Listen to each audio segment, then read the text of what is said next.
Hello viewers, আসসালামু আলাইকুম। আশা করি সবাই ভালো আছেন। চলেন আপনাদের আজকে একটা জাদুর বাক্স দেখাবো। বাক্সের ভিতর কি আছে আমরা দেখি। বাক্সের ভিতরে তো দেখতেছি জাদুর আলো ছড়াইতেছে, আলো আর আলো। ওয়াও, এটা তো একটা পাখির বাচ্চা।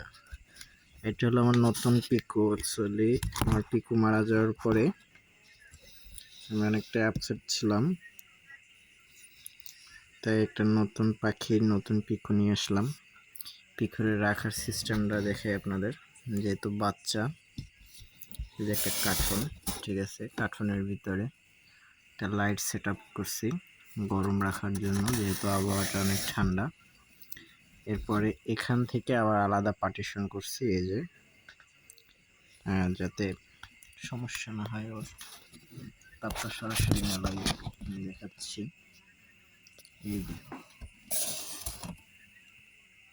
বিষয়টা হলো এখানে লাইটের আলো, আর এখানে হলো এই যে আলাদা করে ওকে রাখছি। ওকে যখন ডাক দিই খাওয়ার জন্য, এই যে খাবে, খাওয়ার জন্য সবসময় রেডি থাকে সে। আর তার খাবার হলো এটা ফিটের রস, হলো যে মুরগির খাবার, মুরগির খাবারের ফিট, এটা খাওয়াবেন। এই যে এটা অন্য একদিন দেখাবো প্রসেসটা। তো যারা পাখির বাচ্চা পুষতে চান তাদের অবশ্যই এরকম একটা বক্স লাগবে। বক্স তৈরি করে তারপরে পাখি সংগ্রহ করবেন, না হয় পাখির বাচ্চা মারা যাবে। এর আগে আমি 2-3টা পাখির বাচ্চা নিয়েছিলাম, 3টাই মারা গেছে। মারা যাওয়ার কারণ ছিল ঠান্ডা। হঠাৎ করে ওই যে কি জানি একটা জ্বর আসলো, সেই জ্বরে যে ঠান্ডা আবহাওয়া ছিল সেজন্য মারা গেছিল 3টাই। তো এখন আবহাওয়াটা এখনো বর্তমানেও ঠান্ডা, তাই আমি বর্তমানে এই প্রসেসটা অ্যাপ্লাই করছি।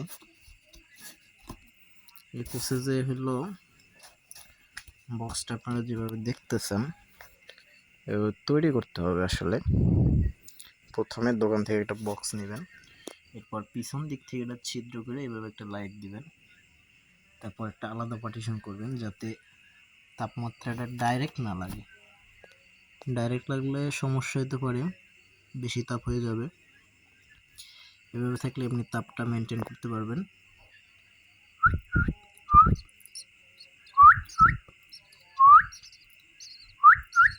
এরকম করলেও হা করবে, আর হা করলে কি খাওয়াই দিতে হবে।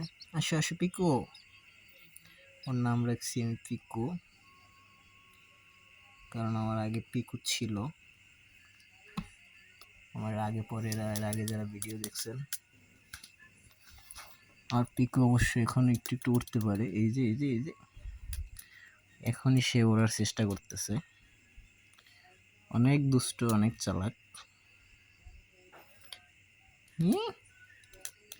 সে এখন একটু একটু করে ওড়ার চেষ্টা করতেছে, একটু একটু করে পাখা উঠতেছে। এই যে আমি যখন নিয়ে এসেছি তখন আরো একটু ছোট ছিল, তখন পালকগুলো ছিল না, এখন পালক হয়েছে তার, তাই সে একটু একটু ওড়ার চেষ্টা করে। এই যে এই যে এই যে বুঝে যে কীভাবে উঠতে হবে, প্র্যাকটিস করে। মাঝে মাঝে প্র্যাকটিস করাবেন আপনারাও, শরীরে গ্রোথ ভালো থাকবে। সারাক্ষণ তো বসেই থাকে, একটু ব্যায়াম ট্যাম করলো, জিম করলো, বডি ফিটনেস ভালো থাকবে। কে পিকো, ওরার প্র্যাকটিস করতেছো তুমি? করো করো। আমার পিকো ওরার প্র্যাকটিস করতেছে অনেক। এই যে তুমি ওইটা কই যাবা, আমাকে রেখে চলে যাবা? সে ওড়ার জন্য অতি আগ্রহে ওয়েট করতেছে কবে তার পশমগুলো, পালকগুলো প্রপারলি উঠবে, তারপরে সে উঠবে এবং আমার সাথে ঘুরতে যাবে। ঘুরতে যাবা তুমি?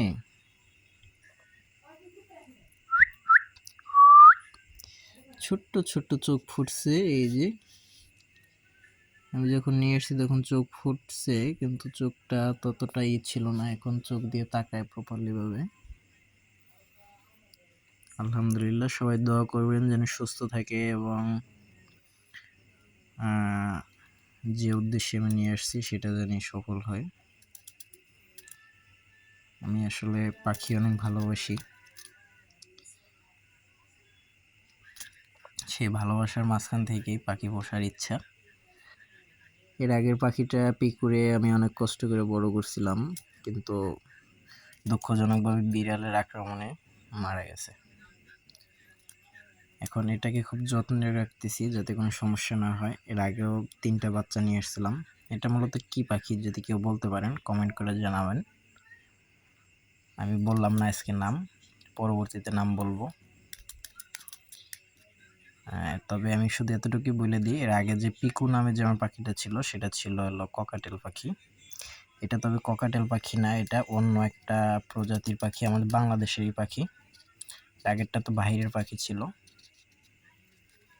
এখন এটা বাংলাদেশের পাখি। দেখি কে কে বলতে পারে যে আসলে এটা কি পাখি। যদি বলতে পারেন আপনাকে পুরস্কৃত করা হবে আমার পক্ষ থেকে। আশা করি অনেকেই বলতে পারবেন। পুরস্কারটা বইলে দিই, পুরস্কারটা হলো একটা ধন্যবাদ, বিশেষ কোনো পুরস্কার দেওয়া যাবে না। ঠিক আছে, তুমি কি খাইবা? তোমার ক্ষুধা লাগছে? দেখি তুমি এখানে, ও শুধু হাতের উপরেই উঠবে এই চিন্তা ভাবনা থাকে সবসময় ওর। হাতের উপরে কীভাবে বসবে, হাতের উপরে কীভাবে উঠবে এখনই সেই তাড়না। উঠতে পারছে সে অবশেষে। এই যে এবার বসে থাকবে। পিকো হাতে ওঠার জন্য এতক্ষণ চেষ্টা করছে, ওড়াউড়ি করছে। আসো আসো, তোমার কি ক্ষুধা লাগছে? খাবা? রাত্রে বেশি একটা খাওয়া দাওয়া করানোর দরকার নেই। রাত্রে যতক্ষণ জায়গা থাকবেন ততক্ষণ একটু পরপর চেক করে দেখবেন ওর আবহাওয়াটা ঠিক আছে কিনা, তাপমাত্রাটা। লাইটে অনেক সময় দেখা যায় বেশি তাপমাত্রা থাকে, আবহাওয়াও তাপমাত্রা বেশি, লাইটের তাপমাত্রাও বেশি, সেক্ষেত্রে কিন্তু পাখি মারা যাবে, বাচ্চা অসুস্থ হয়ে পড়বে। আবার দেখা যায় যে তাপমাত্রা কম আছে, সেই ক্ষেত্রেও কিন্তু ঠান্ডা লাগলে অসুস্থ হয়ে যাবে, পাখি বাঁচাতে পারবেন না। পাখি মূলত সমস্যা হয় ঠান্ডায়। একটু গরম বেশিটা যদি সহ্য করতে পারে, কিন্তু ঠান্ডা ওরা সহ্য করতে পারে না, বাচ্চা পাখি যেহেতু। So be careful. চলো পিকু, তোমাকে রেখে দিই তোমার বাসাতে। আসো আসো আসো আসো আসো। যাও যাও, তুমি তোমার বাসায় যাও, বাসায় যাও। এখানে থাকো। মামা আমাদের রেখেছি কেন? হুম হুম হুম হুম হুম